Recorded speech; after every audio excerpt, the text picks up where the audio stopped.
I had called upon my friend Mr. Sherlock Holmes one day in the autumn of last year and found him in deep conversation with a very stout, florid-faced, elderly gentleman with fiery red hair. With an apology for my intrusion, I was about to withdraw when Holmes pulled me abruptly into the room and closed the door behind me. "You could not possibly have come at a better time, my dear Watson," he said cordially. I was afraid that you were engaged. "So I am, very much so." Then I can wait in the next room. "Not at all. This gentleman, Mr. Wilson, has been my partner and helper in many of my most successful cases, and I have no doubt that he will be of the utmost use to me in yours also." The stout gentleman half rose from his chair and gave a bob of greeting, with a quick little questioning glance from his small fat encircled eyes. "Try the settee," said Holmes, relapsing into his armchair and putting his fingertips together, as was his custom when in judicial moods. "I know, my dear Watson, that you share my love of all that is bizarre and outside the conventions and humdrum routine of everyday life. You have shown your relish for it by the enthusiasm which has prompted you to chronicle, and if you will excuse my saying so, somewhat to embellish so many of my own little adventures. Your cases have indeed been of the greatest interest to me. You will remember that I remarked the other day, just before we went into the very simple problem presented by Miss Mary Sutherland, that for strange effects and extraordinary combinations, we must go to life itself, which is always far more daring than any effort of the imagination. A proposition which I took the liberty of doubting.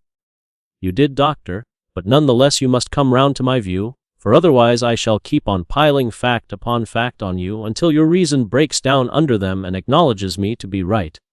Now, Mr. Jabez Wilson here has been good enough to call upon me this morning, and to begin a narrative which promises to be one of the most singular, which I have listened to for some time. You have heard me remark that the strangest and most unique things are very often connected not with the larger, but with the smaller crimes, and occasionally, indeed, where there is room for doubt whether any positive crime has been committed.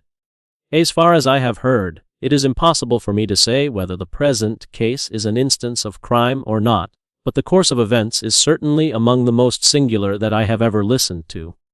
Perhaps, Mr. Wilson, you would have the great kindness to recommence your narrative.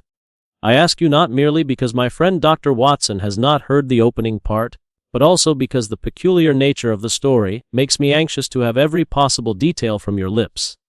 As a rule, when I have heard some slight indication of the course of events, I am able to guide myself by the thousands of other similar cases which occur to my memory.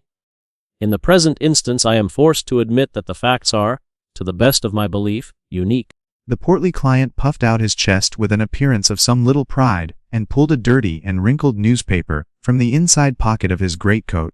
As he glanced down the advertisement column, with his head thrust forward and the paper flattened out upon his knee, I took a good look at the man and endeavored, after the fashion of my companion, to read the indications which might be presented by his dress or appearance. I did not gain very much, however, by my inspection. Our visitor bore every mark of being an average commonplace British tradesman, obese, pompous, and slow. He wore rather baggy grey shepherd's check trousers, a not-over, clean black frock coat unbuttoned in the front, and a drab waistcoat with a heavy brassy Albert chain, and a square pierced bit of metal dangling down as an ornament. A frayed top hat and a faded brown overcoat with a wrinkled velvet collar lay upon a chair beside him. Altogether, look as I would, there was nothing remarkable about the man save his blazing red head, and the expression of extreme chagrin and discontent upon his features. Sherlock Holmes's quick eye took in my occupation, and he shook his head with a smile as he noticed my questioning glances. Beyond the obvious facts that he has at some time done manual labor, that he takes snuff, that he is a Freemason, that he has been in China, and that he has done a considerable amount of writing lately, I can deduce nothing else. Mr. Jabez Wilson started up in his chair, with his forefinger upon the paper, but his eyes upon my companion. "How, in the name of good fortune, did you know all that, Mr. Holmes?" he asked. "How did you know, for example, that I did manual labor? It's as true as gospel, for I began as a ship's carpenter." Your hands, my dear sir. Your right hand is quite a size larger than your left. You have worked with it, and the muscles are more developed.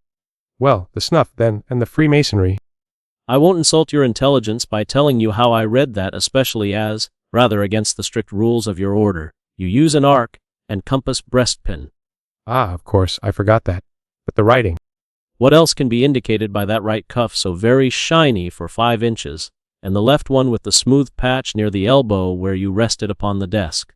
"Well, but China." The fish that you have tattooed immediately above your right wrist could only have been done in China.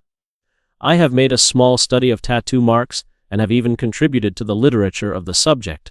That trick of staining the fish's scales of a delicate pink is quite peculiar to China. When, in addition, I see a Chinese coin hanging from your watch chain, the matter becomes even more simple. Mr. Jabez Wilson laughed heavily. Well, I never, Said he. I thought at first that you had done something clever, but I see that there was nothing in it after all. I begin to think, Watson, Said, that I make a mistake in explaining. Ignotum pro magnifico, and my poor little reputation, such as it is, will suffer shipwreck if I am so candid. Can you not find the advertisement, Mr. Wilson? Yes, I have got it now. he answered with his thick red finger planted halfway down the column. Here it is. This is what began it all. You just read it for yourself, sir. I took the paper from him and read as follows. TOTE read, he DDEE on account of the bequest of the late Ezekiah Hopkins of Lebanon, Pennsylvania, USA. There is now another vacancy open which entitles a member of the League to a salary of $4 a week for purely nominal services. Al red-headed men who are sound in body and mind and above the age of 21 years are eligible. Apply in person on Monday at 11 o'clock to Duncan Ross at the offices of the League, 7 Pope's Court, Fleet Street. What on earth does this mean? I ejaculated after I had twice read over the extraordinary announcement. Holmes chuckled and wriggled in his chair, as was his habit when in high spirits. It is a little off the beaten track, isn't it? Said he. And now, Mr. Wilson, off you go at scratch and tell us all about yourself, your household, and the effect which this advertisement had upon your fortunes. You will first make a note, Doctor, of the paper and the date. It is the Morning Chronicle of April 27, 1890, just 2 months ago. Now, Mr. Wilson. Well, it is just as I have been telling you, Mr. Sherlock Holmes, Said Jabez Wilson, mopping his forehead. I have a small pawnbroker's business at Coburg Square, near the city. It's not a very large affair, and of late years it has not done more than just give me a living. I used to be able to keep 2 assistants, but now I only keep 1. And I would have a job to pay him, but that he is willing to come for half wages, so as to learn the business. What is the name of this obliging youth? Asked Sherlock. His name is Vincent Spaulding, and he's not such a youth either. It's hard to say his age. I should not wish a smarter assistant, Mr. Holmes, and I know very well that he could better himself and earn twice what I am able to give him. After all, if he is satisfied, why should I put ideas in his head? Why, indeed. You seem most fortunate in having an employee who comes under the full market price. It is not a common experience among employers in this age. I don't know that your assistant is not as remarkable as your advertisement. Oh, he has his faults, too. Said Mr. Wilson. Never was such a fellow for photography. Snapping away with a camera when he ought to be improving his mind, and then diving down into the cellar like a rabbit into its hole to develop his pictures. That is his main fault, but on the whole he's a good worker. There's no vice in him. Is still with you, I presume? Yes, sir. He and a girl of 14, who does a bit of simple cooking and keeps the place clean. That's all I have in the house, for I am a widower and never had any family. We live very quietly, sir, the 3 of us, and we keep a roof over our heads and pay our debts, if we do nothing more. The first thing that put us out was that advertisement. Spaulding, he came down into the office just this day 8 weeks, with this very paper in his hand, and he says, I wish to the Lord, Mr. Wilson, that I was a red-headed man. Why that? I asks. Why, says he, there's another vacancy on the League of the Red-Headed Men. It's worth quite a little fortune to any man who gets it, and I understand that there are more vacancies than there are men, so that the trustees are at their wits' end what to do with the money. If my hair would only change color, here's a nice little crib all ready for me to step into. Why, what is it, then? I asked. You see, Mr. Holmes, I am a very stay-at-home man, and as my business came to me instead of my having to go to it, I was often weeks on end without putting my foot over the door mat. In that way I didn't know much of what was going on outside, and I was always glad of a bit of news. Have you never heard of the League of the Red-Headed Men? He asked with his eyes open. Never. Why, I wonder at that, for you are eligible yourself for one of the vacancies. And what are they worth? I asked. Oh, merely a couple of hundred a year, but the work is slight, and it need not interfere very much with one's other occupations. Well, you can easily think that that made me prick up my ears, for the business has not been over good for some years, and an extra couple of hundred would have been very handy. Tell me all about it, said I. Well, said he, showing me the advertisement, You can see for yourself that the league has a vacancy, and there is the address where you should apply for particulars. As far as I can make out, the league was founded by an American millionaire, Ezekiel Hopkins, who was very peculiar in his ways. He was himself red-headed, and he had a great sympathy for all red-headed men. So, when he died, it was found that he had left his enormous fortune in the hands of trustees, with instructions to apply the interest to the providing of easy berths to men whose hair is of that color. From all I hear, it is splendid pay and very little to do. But, said I, there would be millions of red-headed men who would apply. Not so many as you might think, he answered. You see, it is really confined to Londoners and to grown men. This American had started from London when he was young, and he wanted to do the old town a good turn. Then, again, I have heard it is no use your applying if your hair is light red, or dark red, or anything but real bright blazing fiery red. Now, if you cared to apply, Mr. Wilson, you would just walk in, but perhaps it would hardly be worth your while to put yourself out of the way for the sake of a few £100. No, it is a fact, gentlemen, as you may see for yourselves, that my hair is of a very full and rich tint, so that it seemed to me that if there was to be any competition in the matter, I stood as good a chance as any man that I had ever met. Vincent Spaulding seemed to know so much about it that I thought he might prove useful, so I just ordered him to put up the shutters for the day and to come right away with me. He was very willing to have a holiday, so we shut the business up and started off for the address that was given us in the advertisement. I never hoped to see such a sight as that again, Mr. Holmes. From north, south, east, and west, every man who had a shade of red in his hair had tramped into the city to answer the advertisement. Fleet Street was choked with red-headed folk, and Pope's Court looked like a coster's orange barrow. I should not have thought there were so many in the whole country as were brought together by that single advertisement. Every shade of color they were: straw, lemon, orange, brick, Irish setter, liver, clay. But, as Spaulding said, there were not many who had the real vivid flame-colored tint. When I saw how many were waiting, I would have given it up in despair, but Spaulding would not hear of it. How he did it I could not imagine, but he pushed and pulled and butted until he got me through the crowd and right up to the steps which led to the office. There was a double stream upon the stair, some going up in hope, and some coming back dejected, but we wedged in as well as we could, and soon found ourselves in the office. Your experience has been a most entertaining one, remarked Holmes as his client paused and refreshed his memory with a huge pinch of snuff. Pray continue your very interesting statement. There was nothing in the office but a couple of wooden chairs and a deal table, behind which sat a small man with a head that was even redder than mine. He said a few words to each candidate as he came up, and then he always managed to find some fault in them which would disqualify them. Getting a vacancy did not seem to be such a very easy matter, after all. However, when our turn came, the little man was much more favorable to me than to any of the others, and he closed the door as we entered, so that he might have a private word with us. This is Mr. Jabez Wilson, said my assistant. Aren't he is willing to fill a vacancy in the league? And he is admirably suited for it, the other answered.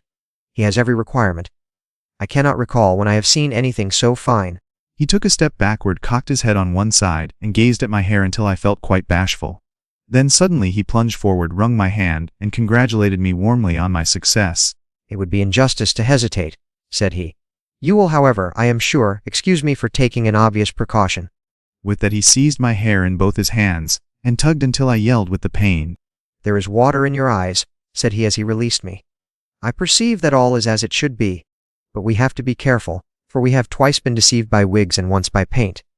I could tell you tales of cobbler's wax which would disgust you with human nature. He stepped over to the window and shouted through it at the top of his voice that the vacancy was filled. A groan of disappointment came up from below, and the folk all trooped away in different directions until there was not a red head to be seen except my own and that of the manager. My name, said he, is Mr. Duncan Ross, and I am myself one of the pensioners upon the fund left by our noble benefactor. Are you a married man, Mr. Wilson? Have you a family? I answered that I had not. His face fell immediately. Dear me, he said gravely. That is very serious indeed. I am sorry to hear you say that. The fund was, of course, for the propagation and spread of the red heads as well as for their maintenance. It is exceedingly unfortunate that you should be a bachelor. My face lengthened at this, Mr. Holmes, for I thought that I was not to have the vacancy after all, but after thinking it over for a few minutes he said that it would be all right. In the case of another, said he, the objection might be fatal, but we must stretch a point in favor of a man with such a head of hair as yours. When shall you be able to enter upon your new duties? Well, it is a little awkward, for I have a business already, said I. Oh, never mind about that, Mr. Wilson, said Vincent Spaulding. I should be able to look after that for you. What would be the hours? I asked. 10 to 2. Now a pawnbroker's business is mostly done of an evening, Mr. Holmes, especially Thursday and Friday evening, which is just before payday, so it would suit me very well to earn a little in the mornings. Besides, I knew that my assistant was a good man, and that he would see to anything that turned up. That would suit me very well, said I. And the pay? Is 4 a week. And the work? Is purely nominal. What do you call purely nominal? Well, you have to be in the office, or at least in the building the whole time. If you leave, you forfeit your whole position forever. The will is very clear upon that point. You don't comply with the conditions if you budge from the office during that time. It's only 4 hours a day, and I should not think of leaving, said I. No excuse will avail, said Mr. Duncan Ross. Neither sickness nor business nor anything else. There you must stay, or you lose your billet. And the work? Is to copy out the Encyclopedia Britannica. There is the first volume of it in that press. You must find your own ink, pens, and blotting paper, but we provide this table and chair. Will you be ready tomorrow? Certainly, I answered. Then, good-bye, Mr. Jabez Wilson, and let me congratulate you once more on the important position which you have been fortunate enough to gain.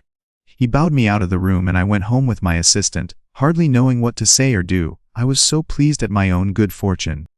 Well, I thought over the matter all day, and by evening I was in low spirits again, for I had quite persuaded myself that the whole affair must be some great hoax or fraud, though what its object might be I could not imagine. It seemed altogether past belief that anyone could make such a will, or that they would pay such a sum for doing anything so simple as copying out the Encyclopedia Britannica. Vincent Spaulding did what he could to cheer me up, but by bedtime I had reasoned myself out of the whole thing.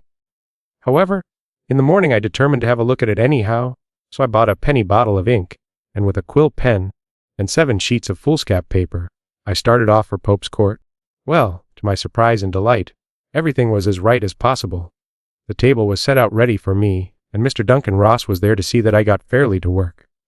He started me off upon the letter A, and then he left me, but he would drop in from time to time to see that all was right with me.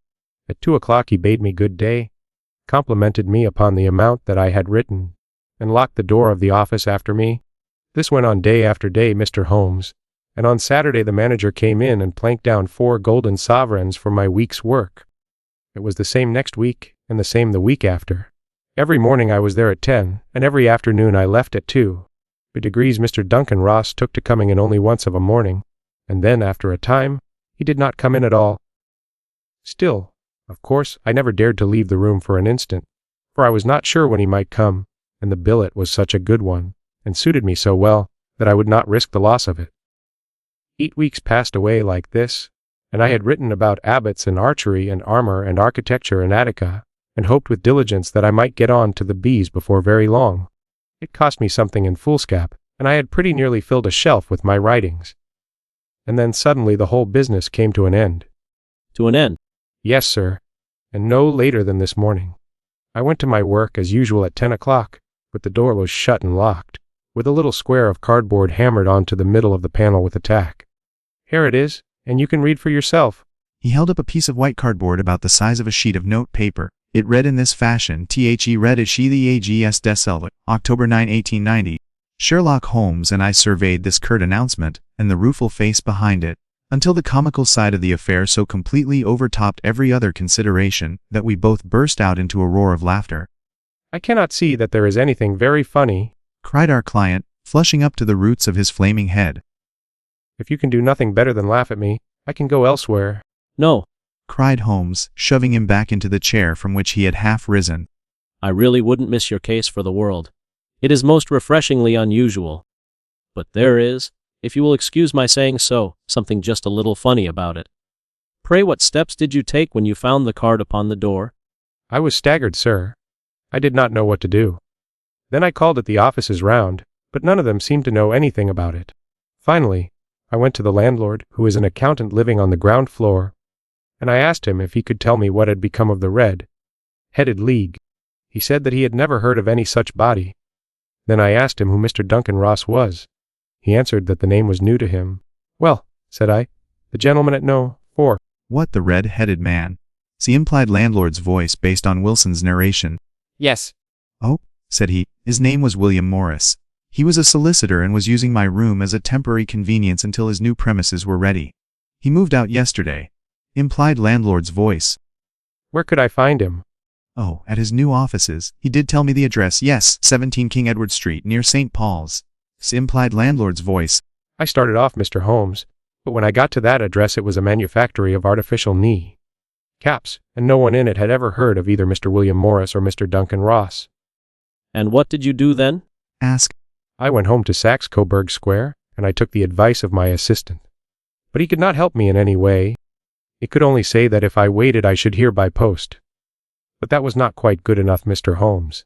I did not wish to lose such a place without a struggle, so, as I had heard that you were good enough to give advice to poor folk who were in need of it, I came right away to you. And you did very wisely, said Holmes. Your case is an exceedingly remarkable one, and I shall be happy to look into it. From what you have told me, I think that it is possible that graver issues hang from it than might at first sight appear. Grave enough, said Mr. J. Bills. Why, I have lost £4 a week. As far as you are personally concerned, remarked, I do not see that you have any grievance against this extraordinary league. On the contrary, you are, as I understand, richer by some 30, to say nothing of the minute knowledge, which you have gained on every subject which comes under the letter A. You have lost nothing by them. No, sir. But I want to find out about them, and who they are, and what their object was in playing this prank, if it was a prank, upon me. It was a pretty expensive joke for them, for it cost them £32. We shall endeavor to clear up these points for you. And, first, 1 or 2 questions, Mr. Wilson. This assistant of yours who first called your attention to the advertisement, how long had he been with you? About a month then. How did he come? In answer to an advertisement. Is he the only applicant? No, I had a dozen. Why did you pick him? Because he was handy and would come cheap. At half wages, in fact. Yes. What is he like, this Vincent Spaulding? Small, stout, built, very quick in his ways, no hair on his face, though he's not short of 30, has a white splash of acid upon his forehead. Holmes sat up in his chair in considerable excitement. I thought as much, said he. Have you ever observed that his ears are pierced for earrings? Yes, sir. He told me that a gypsy had done it for him when he was a lad, said Holmes, sinking back in deep thought. He is still with you?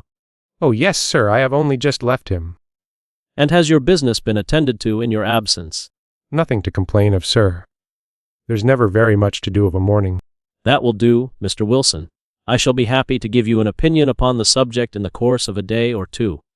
Today is Saturday, and I hope that by Monday we may come to a conclusion. Well, Watson, said Holmes when our visitor had left us. What do you make of it all? I make nothing of it, I answered Frank. It is a most mysterious business. As a rule, said Holmes, the more bizarre a thing is, the less mysterious it proves to be. It is your commonplace, featureless crimes which are really puzzling, just as a commonplace face is the most difficult to identify. But I must be prompt over this matter. What are you going to do, then? I asked. To smoke, he answered. It is quite a 3-pipe problem, and I beg that you won't speak to me for 50 minutes. He curled himself up in his chair, with his thin knees drawn up to his hawk-like nose, and there he sat with his eyes closed and his black clay pipe thrusting out like the bill of some strange bird. I had come to the conclusion that he had dropped asleep, and indeed was nodding myself, when he suddenly sprang out of his chair with the gesture of a man who has made up his mind and put his pipe down upon the mantelpiece. Sarasate plays at the St. James's Hall this afternoon, he remarked. What do you think, Watson? Could your patients spare you for a few hours? I have nothing to do today. My practice is never very absorbing. Then put on your hat and come. I am going through the city first, and we can have some lunch on the way. I observe that there is a good deal of German music on the program, which is rather more to my taste than Italian or French. It is introspective, and I want to introspect. Come along. We traveled by the underground as far as Aldersgate, and a short walk took us to Saxe-Coburg Square, the scene of the singular story which we had listened to in the morning. It was a poky little, shabby genteel place, where 4 lines of dingy 2-storied brick houses looked out into a small railed-in enclosure, where a lawn of weedy grass and a few clumps of faded laurel bushes made a hard fight against a smoke-laden and uncongenial atmosphere. 3 gilt balls and a brown board, with J.B.Z. Wilson, in white letters upon a corner house, announced the place where our red-headed client carried on his business. Sherlock Holmes stopped in front of it with his head on one side and looked it all over, with his eyes shining brightly between puckered lids. Then he walked slowly up the street, and then down again to the corner, still looking keenly at the houses. Finally he returned to the pawnbroker's, and having thumped vigorously upon the pavement with his stick 2 or 3 times, he went up to the door and knocked. It was instantly opened by a bright-looking, clean-shaven young fellow, who asked him to step in. "Thank you," said. "I only wished to ask you how you would go from here to the Strand." "Third right, fourth left," answered the assistant promptly, closing the door. "Smart fellow, that," observed Holmes as we walked away. "He is, in my judgment, the 4th smartest man in London, and for daring I am not sure that he has not a claim to be 3rd. I have known something of him before." Evidently, said I. Mr. Wilson's assistant counts for a good deal in this mystery of the Red-Headed League. I am sure that you inquired your way merely in order that you might see him. "Not him. What then? The knees of his trousers." And what did you see? "What I expected to see." Why did you beat the pavement? "My dear doctor, this is a time for observation, not for talk. We are spies in an enemy's country. We know something of Saxe-Coburg Square. Let us now explore the parts which lie behind it." The road in which we found ourselves as we turned round the corner from the retired Saxe-Coburg Square presented as great a contrast to it as the front of a picture does to the back. It was one of the main arteries which conveyed the traffic of the city to the north and west. The roadway was blocked with the immense stream of commerce flowing in a double tide inward and outward, while the footpaths were black with the hurrying swarm of pedestrians. It was difficult to realize as we looked at the line of fine shops and stately business premises that they really abutted on the other side upon the faded and stagnant square which we had just quitted. "Let me see," said Holmes, standing at the corner and glancing along the line. "I should like just to remember the order of the houses here. It is a hobby of mine to have an exact knowledge of London. There is Mortimer's, the tobacconist, the little newspaper shop, the Coburg branch of the City and Suburban Bank, the vegetarian restaurant, and McFarlane's carriage building depot. That carries us right on to the other block. And now, doctor, we've done our work, so it's time we had some play. A sandwich and a cup of coffee, and then off to Violin Land, where all is sweetness and delicacy and harmony, and there are no red-headed clients to vex us with their conundrums." My friend was an enthusiastic musician, being himself not only a very capable performer, but a composer of no ordinary merit.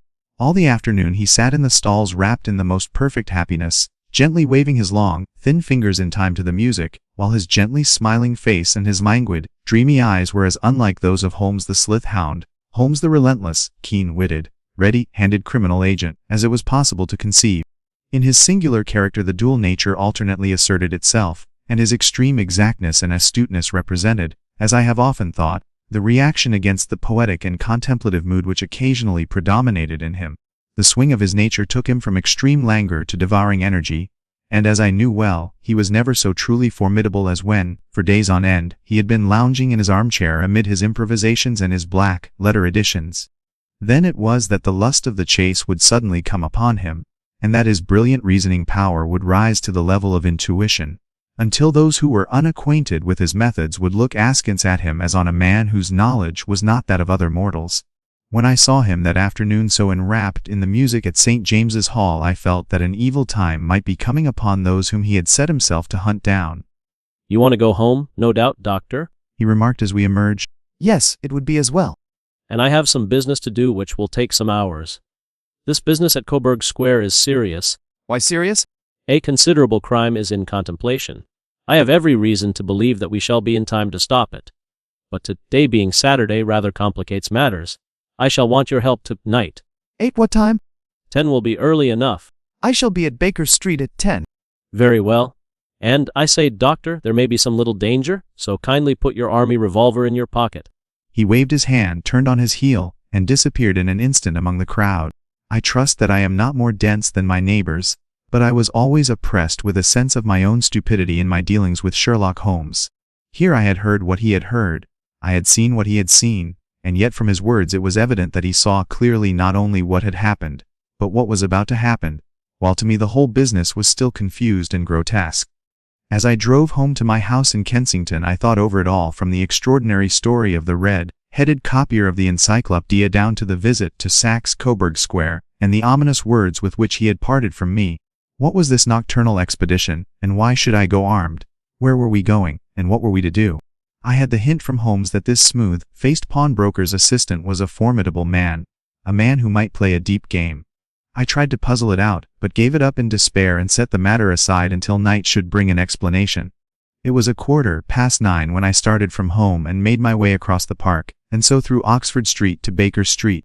2 hansoms were standing at the door, and as I entered the passage I heard the sound of voices from above.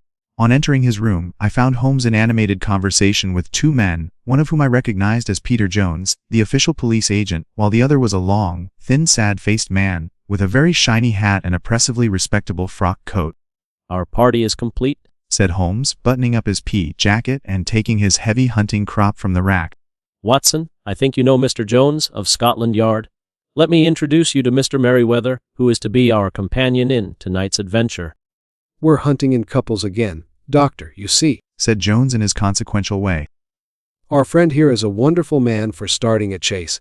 All he wants is an old dog to help him to do the running down. I hope a wild goose may not prove to be the end of our chase, observed Mr. Merryweather gloomily. You may place considerable confidence in Mr. Holmes, sir, said the police agent loftily. He has his own little methods which are, if he won't mind my saying so, just a little too theoretical and fantastic, but he has the makings of a detective in him.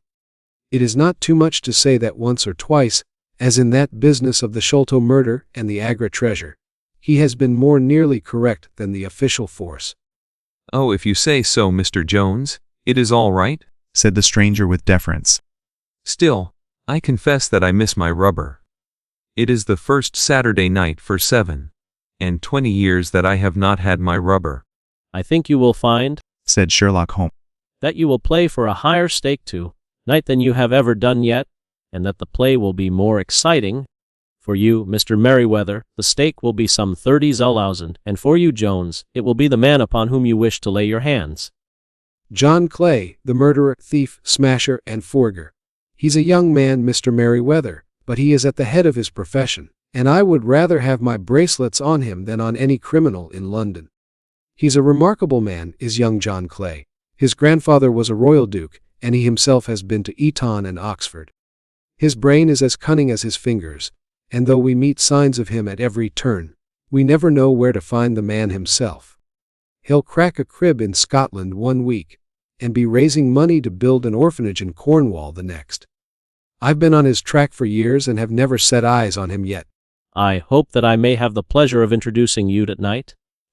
I've had 1 or 2 little turns also with Mr. John Clay, and I agree with you that he is at the head of his profession. It is past 10, however, and quite time that we started. If you 2 will take the first hansom, Watson, and I will follow in the second. Sherlock Holmes was not very communicative during the long drive and lay back in the cab humming the tunes, which he had heard in the afternoon. We rattled through an endless labyrinth of gas-lit streets until we emerged into Farrington Street. We are closed there now, my friend remarked. This fellow Merryweather is a bank director, and personally interested in the matter. I thought it as well to have Jones with us also. He is not a bad fellow, though an absolute imbecile in his profession. He has one positive virtue. He is as brave as a bulldog and as tenacious as a lobster if he gets his claws upon anyone. Here we are, and they are waiting for us. We had reached the same crowded thoroughfare in which we had found ourselves in the morning. Our cabs were dismissed, and, following the guidance of Mr. Merryweather, we passed down a narrow passage and through a side door, which he opened for us. Within there was a small corridor, which ended in a very massive iron gate. This also was opened, and led down a flight of winding stone steps, which terminated at another formidable gate. Mr. Merryweather stopped to light a lantern, and then conducted us down a dark, earth-smelling passage, and so, after opening a third door, into a huge vault or cellar, which was piled all round with crates and massive boxes. You are not very vulnerable from above, Holmes remarked as he held up the lantern and gazed about him. Nor from below, said Mr. Merryweather, striking his stick upon the flags which lined the floor. Why, dear me, it sounds quite hollow, he remarked, looking up in surprise. I must really ask you to be a little more quiet, said Holmes severely. You have already imperiled the whole success of our expedition. Might I beg that you would have the goodness to sit down upon one of those boxes, and not to interfere? The solemn Mr. Merryweather perched himself upon a crate, with a very injured expression upon his face, while Holmes fell upon his knees upon the floor and, with the lantern and magnifying lens, began to examine minutely the cracks between the stones. A few seconds sufficed to satisfy him, for he sprang to his feet again and put his glass in his pocket. We'll have at least an hour before us, for they can hardly take any steps until the good pawnbroker is safely in bed. Then they will not lose a minute, for the sooner they do their work the longer time they will have for their escape. We are at present, Doctor, as no doubt you have divined, in the cellar of the city branch of one of the principal London banks. Mr. Merryweather is the chairman of directors, and he will explain to you that there are reasons why the more daring criminals of London should take a considerable interest in this cellar at present. It is our French gold, whispered the director. We have had several warnings that an attempt might be made upon it. Your French gold? Yes. We had occasion some months ago to strengthen our resources, and borrowed for that purpose 30,000 Napoleons from the Bank of France. It has become known that we have never had occasion to unpack the money, and that it is still lying in our cellar. The crate upon which I sit contains 2,000 Napoleons packed between layers of lead foil. Our reserve of bullion is much larger, at present, than is usually kept in a single branch office, and the directors have had misgivings upon the subject, which were very well justified. Absurd. And now it is time that we arranged our little plans. I expect that within an hour matters will come to a head. In the meantime, Mr. Merryweather, we must put the screen over that dark lantern. And sit in the dark. I am afraid so. I had brought a pack of cards in my pocket, and I thought that, as we were a party carré, you might have your rubber after all. But I see that the enemy's preparations have gone so far that we cannot risk the presence of a light. And, first of all, we must choose our positions. These are daring men, and though we shall take them at a disadvantage, they may do us some harm unless we are careful.